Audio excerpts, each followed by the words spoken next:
तो मूवी की शुरुआत होती है एक एग योक के शूट से, जिसके अंदर कोई इंजेक्शन इंसर्ट किया जाता है, जिसके बाद हम उस एग योक से निकलकर अलग होते हुए एक दूसरे एग योक को देख पाते हैं। और यही इस पूरी कहानी का सार है। लेकिन वो कैसे, तो आइए देखते हैं। तो हमारी कहानी की मेन लीड है एलिजाबेथ स्पार्कल, एक वक्त की most popular, most demanding Hollywood actress, जिसके नाम का रोड स्टैंड तक बना था। लेकिन वक्त वक्त की बात होती है, हर किसी का आता भी है और चला भी जाता है, क्योंकि जो रोड स्टैंड एक वक्त पर अट्रैक्शन पॉइंट हुआ करता था वो बस एक टूटी हुई जगह बन चुका है। और यही हाल एलिजाबेथ का भी हो गया है, क्योंकि एज वी ऑल नो कि वो एक वक्त की सबसे ज्यादा डिमांडिंग और पॉपुलर मूवी स्टार थी। लेकिन आज वो अपना 50वां जन्मदिन सेलिब्रेट कर रही है और उसकी एज उसकी बॉडी पर साफ साफ नजर आने लगी थी, जिससे वो थोड़ी परेशान हो जाती है। लेकिन असल दुख उसे तब होता है जब वो वॉशरूम इस्तेमाल करने जाती है और ladies washroom out of order था, जिस वजह से उसे जेंट्स वॉशरूम में जाना पड़ता है, जहाँ पर उसके रिसेंट लॉन्ग रनिंग शो का चैनल प्रोड्यूसर हार्वी आता है, जो कि उसे नहीं देख पाता। और वो अपने पार्टनर से ये कहता है कि एलिजाबेथ अब बूढ़ी हो चुकी है, वो सुंदर नहीं रही और उसे रखकर अब कोई फायदा भी नहीं है, तो उसे बाहर फेंको और कोई नई सुंदर सी लड़की लेकर आओ जो कि शो के लिए परफेक्ट रहेगी। ये सारी बातें वो सुन लेती है, जिससे कि उसे बहुत दुख होता है। लेकिन ये इनफ नहीं था, तो कार से घर जाते टाइम वो अपना बिलबोर्ड देखती है जिसे हटाया जा रहा था, जिससे उसे एहसास होता है कि अब वो एड्स के लायक भी नहीं रही। और इसी वजह से उसका ध्यान भटक जाता है, जिसके चलते उसका एक्सीडेंट हो जाता है और वो सीधी हॉस्पिटल जा पहुंचती है। यहाँ उसका चेकअप होता है और वो जाने के लिए फ्री थी, लेकिन कहाँ जाएगी, क्योंकि जिस स्टार लाइफ की उसे आदत थी वो अब उससे दूर होती जा रही थी। खैर, तभी एक नर्स उसकी बैग को चेक करता है और उसकी कोट में एक पेन ड्राइव को डाल देता है। वो बाहर उस पेन ड्राइव को देखती है और अभी उसे उसका एक पुराना दोस्त भी मिलता है, जिससे वो थोड़ी बहुत बात करती है और बाद में मिलने की बात करके उसका नंबर लेकर यहाँ से निकल जाती है। वो घर आकर उस पेन ड्राइव को ऑन करके उसे चेक करती है, तो उसके अंदर एक वीडियो मैसेज था जो होता है द सब्सटेंस के बारे में, जिसमें बताया जा रहा था कि इंसान की ओल्ड बॉडी में सब्सटेंस नाम का सीरम इंजेक्ट करने से नए सेल्स बनने लगते हैं, जिससे कि इंसान का एक नया यंगर ब्यूटीफुल वर्जन बाहर आता है, जिसे अदर सेल्फ कहा जाता है। आगे ये भी बताया जाता है कि इंसान खुद मैट्रिक्स है, चीजें उससे ही बाहर आती हैं, उसमें ही समा जाती हैं और वो एक परफेक्ट वन है। तो सीरम लेने के लिए दिए गए नंबर पर कांटेक्ट करें। अब पहली बार देखने सुनने में तो एलिजाबेथ को ये सारी बकवास बातें लग रही थी। वो उस पेन ड्राइव को अब कचरे में फेंक देती है। रात को वो अब बार में जाती है जहाँ पर वो अकेली थी। लोग अब उसके स्टारडम को भी भूल चुके थे, उसे पहचान तक नहीं रहे थे, जिससे वो बहुत अपसेट हो जाती है और बहुत ही ज्यादा ड्रिंक कर लेती है। जिसके बाद वो घर आती है, वो काफी दुखी थी और वो अपने अवार्ड्स को देखती है। वो अपने गिफ्ट को भी नोटिस करती है जिसमें उसके ऊपर स्पार्कल्स उड़ रहे थे, लेकिन अब वो फील कर रही है कि वो स्पार्क ही जा चुका है। तो वो गुस्से में आकर उस गिफ्ट को अपनी क्वीन साइज फोटो पर फेंक कर तोड़ देती है। तभी वो उस पेन ड्राइव को कचरे से बाहर निकाल कर लाती है और उस पर दिए गए नंबर पर कॉल करती है, जहां पर वो सीरम का ऑर्डर भी कर देती है और मेल ऑपरेटर उसे एक एड्रेस नोट डाउन करने के लिए बोलता है। जिसके बाद वो सो जाती है और अगले दिन जागकर तैयार होकर ब्रेकफास्ट लेने बैठती है कि तभी न्यूज़पेपर में उसे एक एड दिखाई देती है, जिसके अंदर उसके ही शो का एक आर्टिकल था कि उन्हें एक नई होस्ट आइकन चाहिए जो नई एलिजाबेथ स्पार्कल बनेगी। और ये पढ़कर उसे बहुत ही ज्यादा गुस्सा आ जाता है कि सब उससे छिनने लग गया था। कि तभी उसे एक लेटर मिलता है जिसके अंदर बस एक कार्ड था जिस पर 503 नंबर लिखा हुआ था। और अब वो याद करती है कि रात को उसे एक एड्रेस भी दिया गया था।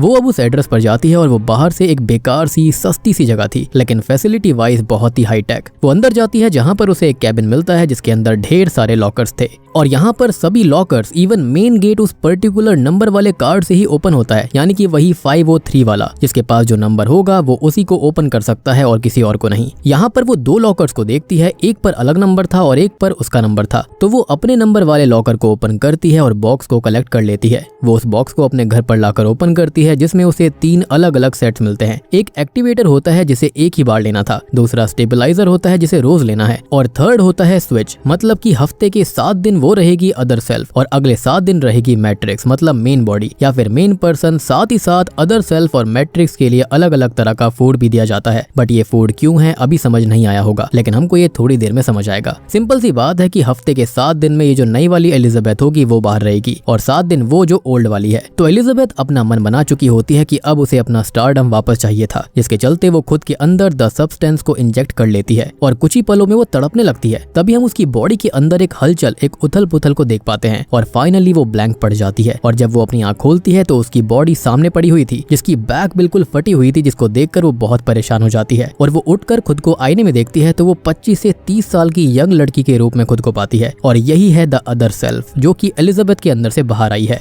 अब इसका रूप, बाल, आंखें, आवाज सब कुछ अलग थी लेकिन बॉडी के जो सेल्स थे वो सेम थे। लेकिन बस ये था कि जो सेल्स थे वो अब नए हो चुके थे, स्किन भी नई हो चुकी थी। बेसिकली जो वहां पर गिरी पड़ी थी वो ओल्ड थी और उसके अंदर से ही नई वाली एलिजाबेथ बाहर आई है। अब एलिजाबेथ इससे बहुत ही ज्यादा खुश होती है क्योंकि वो अब जवान और ब्यूटीफुल हो चुकी थी। लेकिन सडनली उसकी नाक से खून आने लगता है तो उसको याद आता है कि 7 दिन तक रोज उसे स्टेबलाइजर लेना होगा जिससे कि ये वाली जो सेल्फ है वो स्टेबल रहेगी, यानी कि द अदर सेल्फ। अब वो अपनी ओल्ड बॉडी की बैक को स्टिच कर देती है जो कि इस मूवी का खतरनाक पोस्टर भी है। और जो खाना आया था वो इसलिए था कि 7 दिन अलग अलग समय पर दोनों बॉडीज एक कवर की तरह ऐसे ही पड़ी रहेगी, तो उन्हें फीड कराना जरूरी था, नहीं तो वो वैसे भी मारी जाएगी। तो वो मैट्रिक्स को फीड कराकर बाहर निकल जाती है। वो अब बहुत ही ज्यादा कॉन्फिडेंट है और सबसे पहले उसी एड एड्रेस पर जाती है जहां पर उसे एलिजाबेथ वाले शो का ही ऑडिशन देना था। और यहाँ पर वो एकदम नई बिकिनी पहनकर आती है। सुंदर तो वो थी ही और टैलेंट तो उसमें पहले से ही कूट कूट कर भरा हुआ था, तो वो आसानी से सेलेक्ट हो जाती है। और यहाँ पर वो अपना नाम एलिजाबेथ नहीं बल्कि सू बताती है। तो आगे से हम मैट्रिक्स को एलिजाबेथ और अदर सेल्फ को सू बुलाएंगे, यानी कि जो मेन वाली बॉडी है वो एलिजाबेथ है और जो अदर सेल्फ है सुंदर वाली उसको हम सू बोलेंगे। अब हार्वी भी उससे बात करता है जो कि बहुत खुश है, उससे बहुत ही ज्यादा इम्प्रेस्ड है और वो उससे ये कह देती है कि 7 दिन के लिए वो अपने घर पर अपनी बीमार माँ की सेवा करेगी। जिस पर वो कहता है कि उसे जो करना है वो करे, बस उसके शो में वही उसे चाहिए। जिसको सुनकर यहाँ वो काफी खुश हो जाती है। अब एक हफ्ता ऐसे ही धीरे धीरे बीत जाता है और वो रोज स्टेबलाइजर भी लेती है, रोज बाहर जाती है, रोज नए सपने पूरे करती है, शो को आगे बढ़ाती है, पॉपुलर हो जाती है और काफी ज्यादा आगे बढ़ गई थी। वो एड्स भी करती है, सब कुछ करती है जो कि एलिजाबेथ ने अपने यंग एज में किया था और वो अभी भी करना चाहती थी। लेकिन ऑब्वियस सी बात है अपनी पुरानी बॉडी के साथ ऐसा नहीं कर सकती थी, तो वो इस सीरम को लेकर सू के साथ ऐसा कर रही थी। अब ऐसा ही देखते देखते 7 दिन बीत जाते हैं और 7th डे की रात आती है जिसके अंदर उसे स्विच करना था और अब वो स्विच कर लेती है और अब सू एक खाली बॉडी की तरह पड़ी रहेगी और अगले 7 दिन एलिजाबेथ अपनी जिंदगी जिएगी। तो आपको यहाँ पर कॉन्सेप्ट समझ में आ गया होगा कि यहाँ पर हो क्या रहा था। 7 दिन एलिजाबेथ बाहर रहेगी और दूसरी वाली जो सू वाली बॉडी है वो वैसी पड़ी रहेगी, उसको खाना फीड होता रहेगा, जो कि ऑब्वियस सी बात है एलिजाबेथ ही उसको फीड करवाएगी। और अगले 7 दिन पर सू बाहर आएगी जिसके चलते एलिजाबेथ ऐसी पड़ी रहेगी जिसके चलते सू उसे खाना फीड करेगी। खैर अब वो सबसे पहले ढेर सारा खाना खाती है क्योंकि इंसान की असली जरूरत तो वही है। अगले सीन में वो हार्वी के ऑफिस जाती है जहां पर वो उसे उसका सामान देकर हमेशा के लिए निकाल देता है और वो ये इंसल्ट झेल कर आ भी जाती है। खैर अब अपने हिस्से का एक हफ्ता वो जैसे तैसे झेल लेती है और इसी बीच उसे लेटर भी मिलता है कि उसके डिलीवरी बॉक्स में वो किट आ गई है, तो वो उसे कलेक्ट कर ले। फाइनली फिर से वो स्विच करती है और सू वापस आ जाती है और अब वो अपनी अमेजिंग जिंदगी जीने लगती है, सक्सेस की सीढ़ियों को चढ़ने लगती है। अब कुछ काम करते करते उसे एहसास होता है कि एलिजाबेथ को ऐसे बाथरूम में तो वो रख नहीं सकती, तो उसके लिए एक हिडन प्लेस बनाती है जो कि वॉशरूम की वॉल के पीछे था, जहां पर वो उसको रख देगी। वहीं पर वो उसे फीड करेगी और स्विच करेगी, साथ ही साथ 7 दिन उसे भी वहीं पर रहना होगा। अब वो खुद से ही तोड़ फोड़ करके ड्रिल करके वो स्पेस बना रही थी, तो उसका नेबर ओलिवर, जिसको ये लगता है कि ये एलिजाबेथ कर रही है, उस पर गुस्सा करने लगता है। लेकिन सू को देखकर वो शांत हो जाता है और उससे फ्लर्ट करने लगता है। अब यहाँ सू ने वो स्पेस तो बना दिया था, लेकिन साथ ही साथ वो एलिजाबेथ की क्वीन साइज फोटो भी निकाल कर अलग रख देती है क्योंकि अब सू ही स्टार थी। तो अब तक हम यहाँ पर ये देख पा रहे हैं कि जो एलिजाबेथ का दिमाग था वो कमजोर पड़ रहा था और जो सू थी वो थोड़ी सी ज्यादा स्ट्रॉन्ग दिखाई दे रही थी। ऑब्वियस सी बात है उसे सक्सेस मिल रही है तो उसको एलिजाबेथ की जरूरत ही क्या है। खैर तभी हम शो को देखते हैं जो कि बहुत ही ज्यादा पॉपुलर हो रहा था, अच्छा जा रहा था, वो दुनिया को पसंद आ रही थी। वो घूम रही थी, मस्ती कर रही थी, ड्रिंक कर रही थी और हुकअप भी कर रही थी, जिसके अंदर वो एक लड़के को अपने साथ घर लाती है। वो दोनों इंटीमेट होने लगते हैं, लेकिन सू को आज स्विच करना था। 7 दिन पूरे खत्म हो गए थे और उसकी नोज भी ब्लीड करने लगती है, तो वो अपने फन के लिए उसे कुछ घंटे एक्स्ट्रा चाहिए थे। तो अब वो एलिजाबेथ की बॉडी से स्टेबलाइजर निकाल कर खुद में इंजेक्ट कर लेती है। और ये बात मैंने आपको अभी थोड़ी देर पहले ही कही कि जो सू थी वो काफी ज्यादा स्ट्रॉन्ग होती जा रही थी। तभी हम उसे इंटीमेट होते हुए देखते हैं जहां पर उसकी बॉडी अचानक से फटने लगती है, लेकिन ये बस उसका एक बुरा सपना था और स्विच ऐसे ही बुरे सपने या फिर किसी शॉकिंग विजन से होता है। मींस वो ठीक तो है, लेकिन वो एलिजाबेथ वाली बॉडी से उसने स्टेबलाइजर निकाला जरूर था। खैर स्विच के बाद एलिजाबेथ आती है जो कि ये देखती है कि सू ने बहुत पार्टी करी है, हुकअप करा है एंड ऑल, लेकिन वो अपने हाथ को देखती है कि उसकी एक उंगली खराब हो चुकी है और अब वो उस स्पेस को देखती है जहां पर उसे पता चल जाता है कि सू ने क्या किया है। अब वो कंपनी में कॉल करके ये बोलती है कि सू वाली जो पर्सनैलिटी है उसने थोड़ा सा मिस यूज किया है चीजों का, जिससे कि एक ऑल्टरेशन हो चुका है। पता नहीं वो क्या सोच रही थी। वो ड्रंक भी थी, जिस पर पहले तो जवाब यही मिलता है कि वो दोनों एक ही हैं। रही दूसरी बात तो अदर सेल्फ को जो भी मिलेगा, जैसे भी मिलेगा, उसे मैट्रिक्स को भरना पड़ेगा। लाइक एक्स्ट्रा दिन, एक्स्ट्रा ब्यूटीफुल, कुछ भी अदर सेल्फ लेती है तो कीमत मेन बॉडी को ही चुकानी पड़ेगी और एक बार जो हो गया वो रिवर्स भी नहीं हो सकता। तो दोनों सेल्फ बैलेंस की रिस्पेक्ट करो, मतलब कि दोनों को एक जैसा मिलेगा, एक जैसा ही रहना है और एक जैसा ही टाइम स्पेंड करना है। अब एलिजाबेथ इससे थोड़ी परेशान हो जाती है क्योंकि सू वाली पर्सनैलिटी उस पर थोड़ी सी भारी पड़ रही थी और टीवी पर सू को देखकर, उसकी हॉटनेस को देखकर भी वो थोड़ा सोच में पड़ जाती है और उसके अंदर एक अलग वाली फीलिंग आती है जो कि आगे बाहर आ जाएगी। साथ ही साथ बाहर ओलिवर भी आता है सू से फ्लर्ट करने, उसे डेट पर ले जाने के लिए, लेकिन एलिजाबेथ दरवाजे को ही नहीं खोलती।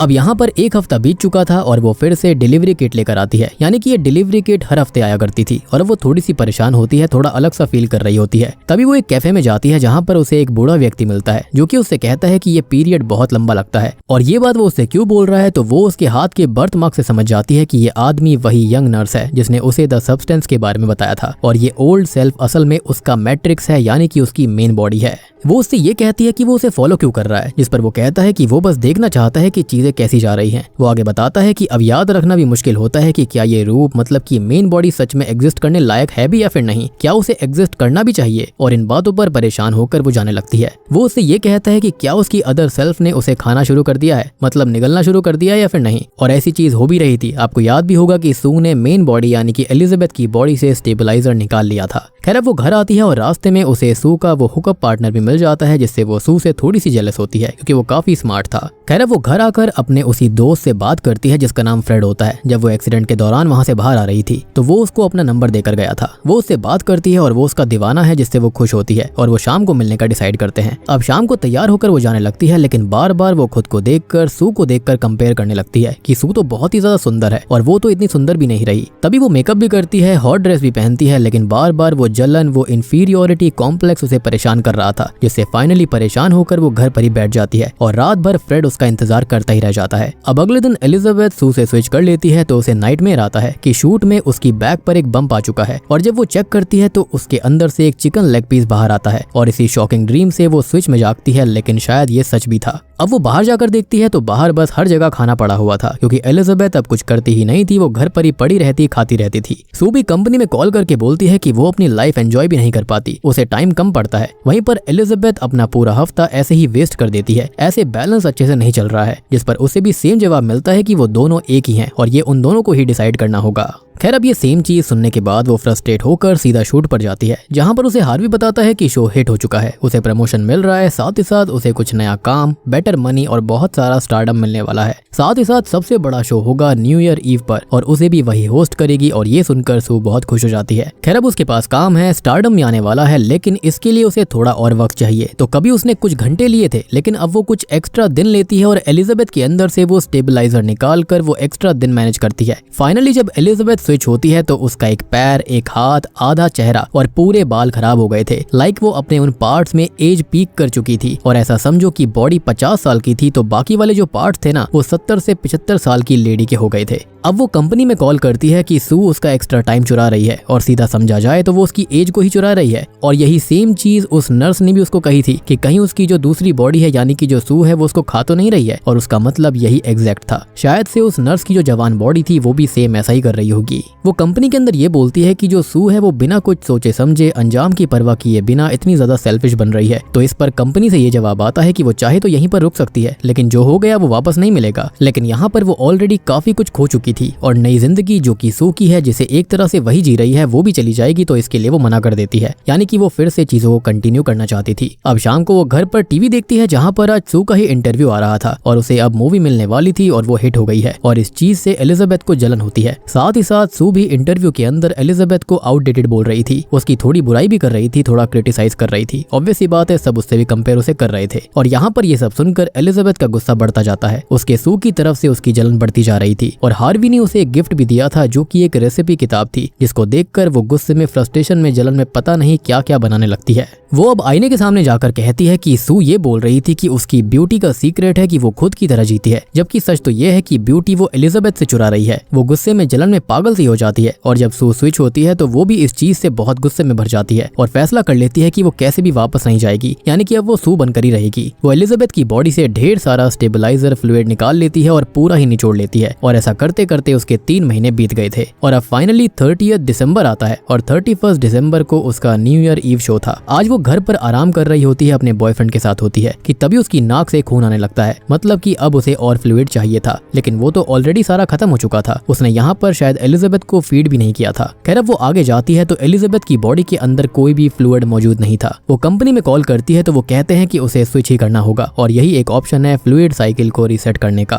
तो ना चाहते हुए भी वो स्विच कर लेती है, और एलिजाबेथ जब जागती है वो बहुत ही ज्यादा बूढ़ी और कुबड़ी वाली गंजी सी लेडी हो गई थी और सू का बॉयफ्रेंड उसकी आवाज सुनकर ही भाग जाता है। ऑब्वियस सी बात है, वो भी उसके रूप के लिए उसके साथ था, यानी कि सू के लिए। अब वो इससे बहुत ही ज्यादा दुखी होकर गुस्से में भर जाती है और कंपनी में कॉल करके बोलती है कि वो सब कुछ रोकना चाहती है। कंपनी वाले उसे समझाते हैं लेकिन वो फिर भी नहीं मानती, तो उसे टर्मिनेटर सीरम दिया जाता है जो कि उसे सू में इंजेक्ट करना था जिससे कि वो खत्म हो जाएगी। अब एलिजाबेथ सू के अंदर उस टर्मिनेटर सीरम को इंजेक्ट कर देती है, लेकिन आगे चलकर उसे एहसास होता है कि सू तो वही थी, वो उसी का हिस्सा थी जिसे दुनिया चाहती है, तो वो उसे जगाने लगती है और स्विच काम नहीं आता, तो वो जबरदस्ती स्विच करती है जिससे कि सू जाग तो जाती है। लेकिन अब एलिजाबेथ और सू एक तरह से अलग अलग हो चुके थे जो कि कभी एक हुआ करते थे। अब सू ये देखकर गुस्से में भर जाती है कि एलिजाबेथ ने उसे खत्म करने की कोशिश करी, तो वो उसे पीटने लगती है। वो उसे उठाकर फेंक देती है, उसे लात मारती है और एलिजाबेथ बेचारी भागने की बचने की कोशिश करती है। वो जाकर वॉशरूम में छुप जाती है, लेकिन सू लॉक तोड़कर अंदर आ जाती है, उसे मारती है और उसका सर पटक पटक कर बार बार मिरर में मारने लगती है। वो उसे हॉल तक फॉलो करती है और मारती है, बहुत ज्यादा गुस्सा करती है, इतना पीटती है कि फाइनली एलिजाबेथ खत्म हो जाती है। और अब जाकर सू को एहसास होता है कि उसने भी बहुत बड़ी गलती कर दी, क्योंकि भले से वो अलग तो हुई थी लेकिन वो थे तो एक ही, और दोनों को एक ही चीज का एहसास हुआ था लेकिन अलग अलग टाइम पर। अब सू इससे बहुत ही ज्यादा टेंशन में चली जाती है और शाम को वो शो अटेंड करने पहुंचती है, लेकिन अब उसके दांत गिरने लगते हैं, नाखून झड़ने लगते हैं, खून निकलने लगता है और वो ऐसे दुनिया के सामने नहीं जाना चाहती थी, तो वो परेशान भागती हुई घर वापस आती है। और जैसा कि मैंने आपको बताया था, अल्टीमेटली ये दोनों थे तो एक ही, और अब वो एक्टिवेटर खुद के अंदर इंजेक्ट कर लेती है ताकि उसकी भी एक बेटर वर्जन बाहर आ जाए, लेकिन वो खुद अदर सेल्फ है तो टूटे हुए सेल से बनी है। तो यहाँ पर जो रिएक्शन होता है वो उल्टा हो जाता है, सेल्स 2 के बजाय हंड्रेड्स में टूट जाते हैं और अब बाहर आती है एक बहुत ही अजीब सी, गंदी, बदसूरत, भयानक दिखने वाली मॉन्स्टर, जिसके बॉडी पार्ट्स आगे पीछे थे, बॉडी टाइप अलग थी, फेस खराब था और एलिजाबेथ का फेस पीछे स्टक था,